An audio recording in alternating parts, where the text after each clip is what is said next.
James was a successful designer from New York City. He had built a life filled with creativity, travel, and expensive coffee.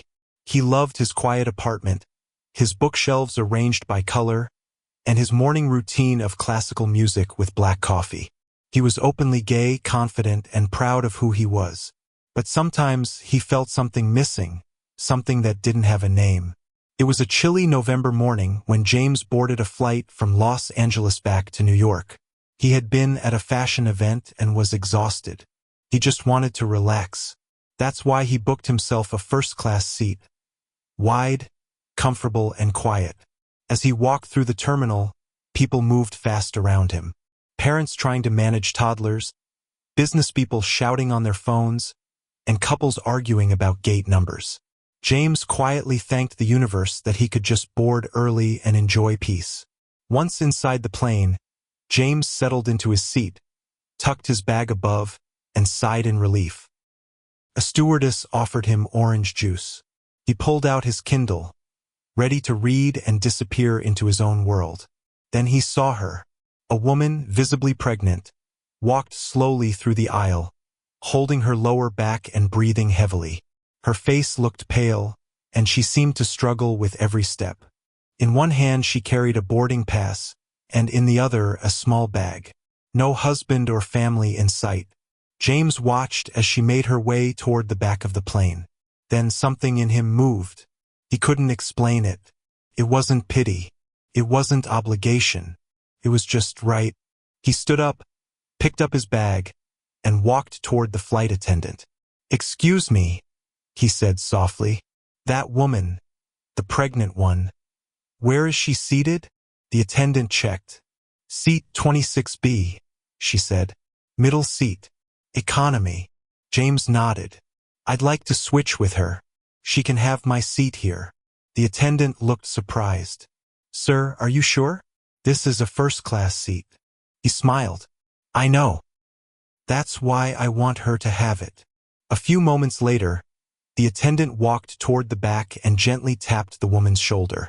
Confused and tired, she followed. James waved and gestured to his now vacant seat. "It's all yours." She froze. "What? No, I can't. That's a first-class seat." James nodded. "Exactly. You need it more than I do." Her eyes filled with tears. She didn't even know what to say. The other passengers stared. Some whispered. But James just smiled, handed her the seatbelt, and walked to the back of the plane. 26B was indeed a middle seat, between a man who snored like a tractor and a teenage girl who chewed gum loudly. It was cramped, noisy, and smelled like microwave cheese. But somehow James felt lighter. He spent the flight sipping soda, scrolling through photos on his phone, and occasionally looking toward the front, wondering if the woman was okay. When the flight landed, people clapped like they always do and started pulling out luggage. James waited for the crowd to thin out. As he stood in the aisle, ready to leave, a soft voice called from behind. "Sir." It was her, the pregnant woman. Her eyes still looked tired, but her face glowed with something deeper. "Thank you," she whispered. "No one's ever done something like that for me." James smiled. "You're welcome." She hesitated. "I'm Rachel.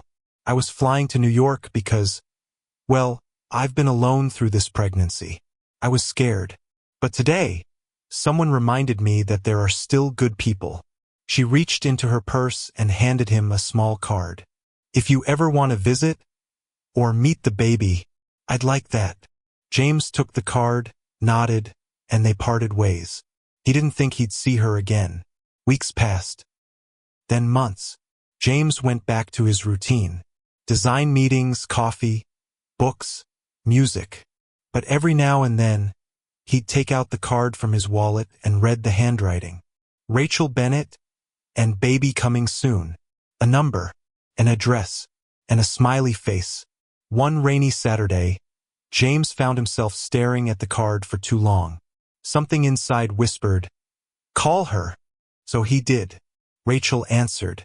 She was surprised but happy. The baby had arrived. A girl. Healthy. Beautiful. Her name is Hope, Rachel said. James visited a week later. He brought flowers and cupcakes. Rachel welcomed him like an old friend. And when he saw the baby, tiny, wrapped in a pink blanket, sleeping in a crib, something cracked open inside him. Tears filled his eyes. He couldn't explain why, but he felt it. This little girl, she was about to change everything. James started visiting often, first once a month, then every other week, then every Sunday.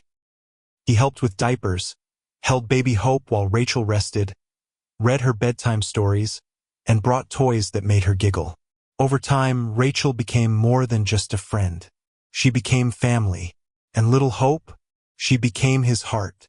Years passed like pages turning in a quiet book. Hope grew. She learned to walk, then talk, then run into James's arms screaming, "Uncle Jamie!" They painted together, danced in the living room. He took her to her first ballet show. On her 5th birthday, she whispered in his ear, "You're my favorite person." And James, who once thought his life was full, realized he had been wrong. There had always been an empty space inside him, a space only love could fill. He wasn't her father by blood, but in every other way, in her laughs, in her tears, in her drawings of the three of them holding hands, he was exactly that. Rachel often told people, Hope has 2 parents, one who carried her, and one who caught her heart midair. James once told a friend, "I gave up a first-class seat for a pregnant stranger, but what I got in return was the first-class life I never knew I needed." Hope is now 8 years old. She writes letters to her Uncle Jamie when he travels. She calls him every night to say good night and ask, "Did you smile today?" And every time he hears her voice, James thinks back to that day on the plane. That decision, that leaf he didn't know would grow into a forest. We often think of kindness as something small, a gesture, a moment, a favor. But sometimes kindness is a door, and on the other side waits a life you never imagined. James never thought giving up a seat would change his life. But now, whenever someone asks him what the best trip of his life was, he doesn't say Paris or Rome or Tokyo. He says, Flight 728 from LA to New York, because that flight didn't just take him across the country. Took him home,